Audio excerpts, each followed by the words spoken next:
our third video. Some of you probably already know what we do and what the project is all about. For our new viewers who we'd like to welcome, I invite you to see our first two videos, which will roughly explain what the project is all about and how the final project is gonna look like. Now we reached a point where all of it is slowly coming together. It was hard to show all the elements. All that we would be able to show you is just dirty, boring and dull, not interesting enough, we thought, to make just a big video about it. So we started with taking out the engine, which was one of the main parts. Then we separated the body from the frame, cut the front truck cabin away from the truck bed, just separated it. And then we started to do some changes on the form of the truck bed with some widenings.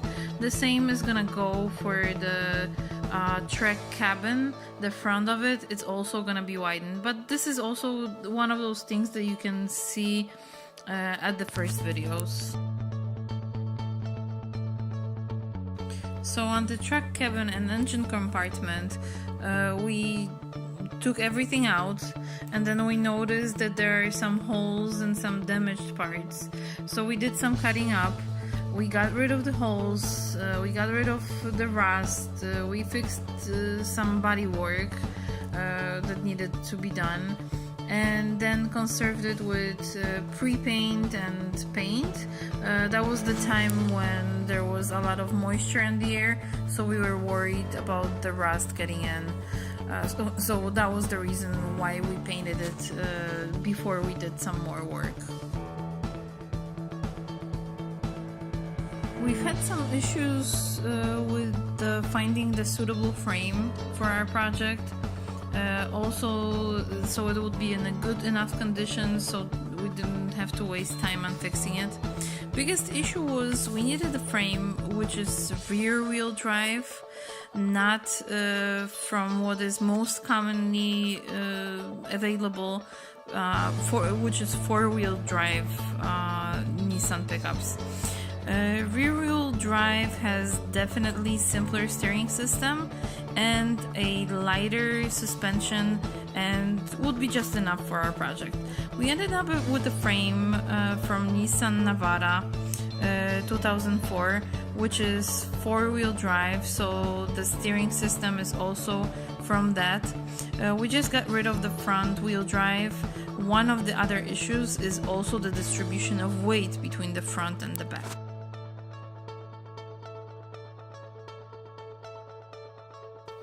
One of the first ideas was to put in an engine RB25D. Unfortunately, after taking some measurements, it turned out it was way too big. Long-wise, it would just fill out the engine compartment tightly. The length of the engine is exactly the same as the compartment, so it would be just too big and heavy, also being made out of iron. With balance being a concern, we needed to reduce the front weight as the back can always be loaded. We chose an engine with aluminum open deck block, engine designed with micro finish internals, and it is relatively lightweight also. We have found such an engine in Nissan Maxima. It's VQ30DE. So we finally have the engine, and we know how to combine it with the rear-wheel drive 6-speed transmission from 350Z. The transmission we found in Japan Korea Motors, it's just a special place. It looks like a candy shop for like motorheads. But we will probably have another video about it, a whole separate thing, because it's really worth it. It's a nice place, it's family owned, and the guys have a really huge knowledge about the engines and the transmissions. We're at the point which is the best, most fun, most interesting. Those of you who have taken a part in the journey of rebuilding an old car, or any car for that matter, know what I'm talking about. We have chosen the hardest route. We chose a rebuild with alterations, so it's a long process of preparing. It took us where we are right now, took us to the place where all the pieces of the puzzle, we're trying to fit them in.